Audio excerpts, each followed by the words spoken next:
ইরানের রাজধানী তেহরান সহ বিভিন্ন শহর সেজেছে উৎসবের সাজে। বুধবার অষ্টম শিয়া ইমাম মুসা রেজার জন্মবার্ষিকী উপলক্ষে আয়োজিত ইমাম রেজার অনুসারী সমাবেশে যোগ দিতে রাজপথে ঢল নামে হাজারো মানুষের। তেহরানের ইমাম হোসেন স্কয়ার থেকে আজাদি স্কয়ার পর্যন্ত বিস্তীর্ণ এলাকায় ছেয়ে যায় জাতীয় পতাকা আর ব্যানারে। এই বিশাল জমায়েত থেকে দেশটির বর্তমান নেতৃত্ব ও সশস্ত্র বাহিনীর প্রতি পূর্ণ সংহতি প্রকাশ করে সাধারণ মানুষ। হাজারো মানুষের সমাবেশ থেকে আগ্রাসন বিরোধী লড়াইয়ে প্রতিরোধের শপথ নেন সাধারণ ইরানিরা। তবে উৎসবের এই আমেজকে ছাপিয়ে আলোচনায় এখন তেহরান ওয়াশিংটনের নতুন স্নায়ুযুদ্ধ। ট্রুথ সোশ্যালে দেওয়া এক পোস্টে প্রেসিডেন্ট ট্রাম্প ইরানি নেতাদের দ্রুত বুদ্ধিমান হওয়ার পরামর্শ দেন। প্রেসিডেন্ট দাবি করেন ইরান নিজেদের গুছিয়ে নিতে পারছে না এবং তারা জানে না কিভাবে একটি নন অ্যাটমিক চুক্তি স্বাক্ষর করতে হয়। রাইফেল হাতে no more mister nice guy শীর্ষক স্লোগান লিখে এআই দিয়ে তৈরি ছবি পোস্ট করেছেন ট্রুথ সোশ্যালে।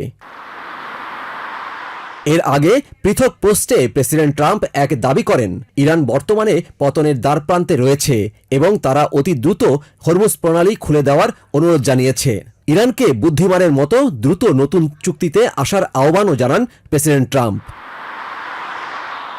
যদিও ওয়াশিংটনের এমন দাবিকে পুরোপুরি নাকচ করে দিয়েছে তেহরান। দেশটির সেনাবাহিনীর মুখপাত্র ব্রিগেডিয়ার জেনারেল মোহাম্মদ আকরামিনিয়া সাফ জানিয়েছেন কাগজে কলমে যুদ্ধবিরতি থাকলেও তারা আমেরিকাকে মোটেও বিশ্বাস করেন না। মঙ্গলবার দেশটির রাষ্ট্রীয় টেলিভিশনে দেওয়া ভাষণে তিনি বলেন নিজেদের অবস্থান থেকে এক চুলও নড়ছে না আইআরজিসি। আকরামিনিয়া জানান শত্রুপক্ষের লক্ষ্যবস্তু হালনাগাদ করার পাশাপাশি নতুন সমরাস্ত্র উৎপাদন ও সেনাদের কঠোর প্রশিক্ষণ অব্যাহত রেখেছেন তারা। আমরা আমাদের প্রশিক্ষণ অব্যাহত রেখেছি, যুদ্ধের অভিজ্ঞতা কাজে লাগিয়েছি এবং আমাদের সামরিক সরঞ্জাম উৎপাদন ও আধুনিকায়ন উভয়ই করেছি। আমরা মনে করি না যে যুদ্ধ শেষ হয়েছে, কারণ পেন্টাগন এবং অন্যান্য শত্রুদের ওপর আমাদের কোনো বিশ্বাস নেই। আমাদের কাছে বর্তমান অবস্থা এখনো একটি যুদ্ধকালীন পরিস্থিতি। একদিকে ধর্মীয় আবেগ ও জাতীয় ঐক্য প্রদর্শন, অন্যদিকে বহিঃশক্তির হুমকি মোকাবেলায় সর্বোচ্চ সামরিক প্রস্তুতি। এই দুই মিলে ইরানি জনপদ এখন এক অনিশ্চিত ভবিষ্যতের দিকে তাকিয়ে আছে।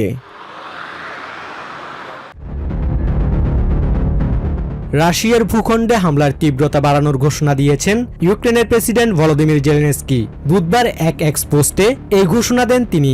ইউক্রেনের প্রতিরক্ষা মন্ত্রণালয়ের তথ্য অনুযায়ী 2022 সালে পূর্ণমাত্রার যুদ্ধ শুরু হওয়ার পর থেকে রাশিয়ার অভ্যন্তরে হামলা চালানোর সক্ষমতা 170% বৃদ্ধি করেছে কিয়েভ। ইউক্রেনের নিরাপত্তা সংস্থা এসবিইউ নিশ্চিত করেছে তাদের ড্রোনের আঘাতে রাশিয়ার প্রামাঞ্চলের একটি তেল পাম্পিং স্টেশনে আগুন লেগেছে। এছাড়া কৃষ্ণ সাগরের তুয়াপসে তেল শোধনাগারেও 2 সপ্তাহের মধ্যে 3বার ড্রোন হামলা চালানো হয়েছে। হামলার এই নতুন ধারাকে প্রেসিডেন্ট জেলেনস্কি যুদ্ধের নতুন অধ্যায় হিসেবে বর্ণনা করেছেন। দূরপাল্লার সমরাস্ত্র ব্যবহার করে রাশিয়ার তেল শিল্প ও বন্দরগুলোতে চালানো এসব হামলা মূলত মস্কোর যুদ্ধের অর্থায়ন সংকুচিত করার একটি কৌশল। তবে রাশিয়ার প্রেসিডেন্ট ভলোদিমির পুতিন এসব হামলাকে বেসামরিক স্থাপনার উপর হামলা হিসেবে আখ্যা দিয়ে এর নিন্দা জানিয়েছেন। বেসামরিক অবকাঠামোর উপর ড্রোন হামলা ক্রমাগত বাড়ছে। তুয়াপসের জ্বালানি স্থাপনায় চালানো এই হামলা ভয়াবহ পরিবেশগত বিপর্যয় ডেকে আনতে পারত। তবে আমাদের স্থানীয় প্রশাসন পরিস্থিতি নিয়ন্ত্রণে কাজ করছে এবং জনগণ এসব চ্যালেঞ্জ মোকাবিলা করছে। হামলার হুমকির মুখে রাশিয়া এখন সতর্কতামূলক ব্যবস্থা নিচ্ছে। ক্রেমলিনের মুখপাত্র দিমিত্রি পেসকভ জানিয়েছেন আগামী 9 মে মস্কোর রেড স্কোয়ারে অনুষ্ঠিতব্য বিজয় দিবসের সামরিক কুচকাওয়াজ এবার সীমিত করা হয়েছে। ইউক্রেনিয়ান সন্ত্রাসী কার্যকলাপের ঝুঁকি এড়াতেই এই সিদ্ধান্ত নেওয়া হয়েছে বলে জানিয়েছে কর্তৃপক্ষ। ইউক্রেনিয়ান শাসকরা যুদ্ধের ময়দানে এলাকা হারাচ্ছে এবং এখন তারা সম্পূর্ণভাবে সন্ত্রাসী কর্মকাণ্ডে জড়িয়ে পড়েছে। এই হুমকির প্রেক্ষাপটে ঝুঁকি কমাতেই বিজয় দিবসের প্যারেড সংক্ষিপ্ত করা হয়েছে। দুই দেশের এই পাল্টাপাল্টি হামলা কেবল যুদ্ধের ময়দানকেই উত্তপ্ত করছে না, বরং বৈশ্বিক জ্বালানি বাজারেও তৈরি করছে এক দীর্ঘমেয়াদী প্রভাব পড়ার আশঙ্কা। জার্মানির অন্যতম পরিবহন সংস্থা WNP জ্বালানি সংকটের এই সময়ে নিজেদের স্বনির্ভরতা প্রমাণ করেছে। সংস্থাটির 31টি ট্রাকের মধ্যে 28টি এখন ইলেকট্রিক ট্রাক, বাকি 3টি ডিজেল চালিত ট্রাকও খুব দ্রুত বিক্রির প্রক্রিয়া চলছে। ইরান যুদ্ধের প্রভাবে বিশ্ববাজারে যখন তেলের দাম ব্যারেল প্রতি $110 ছাড়িয়েছে, তখন এই সংস্থাটির দক্ষতা ও দূরদর্শিতা তাদেরকে প্রতিযোগীদের চেয়ে 2 বছর এগিয়ে রেখেছে। সংস্থাটির সিইও আলেকজান্ডার ওয়েহর জানিয়েছেন, তারা নিজস্ব সৌরবিদ্যুৎ কেন্দ্র থেকে ট্রাক চার্জ করার সুবিধা পাওয়ায় জাতীয় গ্রিডের ওপর তাদের নির্ভরতা প্রায় নেই বললেই চলে। বছরের 10 মাস তারা পুরোপুরি স্বনির্ভর থাকেন। ওয়েহরের মতে, ডিজেলের বিকল্প হিসেবে ইলেকট্রিক ট্রাক দীর্ঘমেয়াদে ব্যাপক সাশ্রয়ী। আমরা ভবিষ্যতের কথা ভেবেই এই সিদ্ধান্ত নিয়েছিলাম। ডিজেলের দাম এখন আকাশ ছোঁয়া। তখন আমরা আর্থিক ঝুঁকির বাইরে আছি, যা আমাদের ব্যবসায়িক স্বস্তি দিচ্ছে। গত 8 সপ্তাহে আমার কাছে অসংখ্য ব্যবসায়ী ফোন করে জানতে চেয়েছেন কিভাবে আমরা এই ইলেকট্রিক ট্রাক সিস্টেম চালু করলাম। ইলেকট্রিক ট্রাকের একমাত্র সীমাবদ্ধতা হলো এর সীমিত মাইলেজ, যা একবার চার্জে সর্বোচ্চ 450 থেকে 500 কিলোমিটার যেতে পারে। তবে সঠিক রুট পরিকল্পনা এবং ব্যবস্থাপনার মাধ্যমে তারা এই চ্যালেঞ্জ কাটিয়ে উঠছে। বিশ্বজুড়ে জ্বালানি সংকট ও মুদ্রাস্ফীতির এই সময়ে আলেকজান্ডার ওয়েহরের এই মডেলটি এখন অনেক ট্রান্সপোর্ট কোম্পানির কাছেই আলোচনার কেন্দ্রবিন্দুতে পরিণত হয়েছে।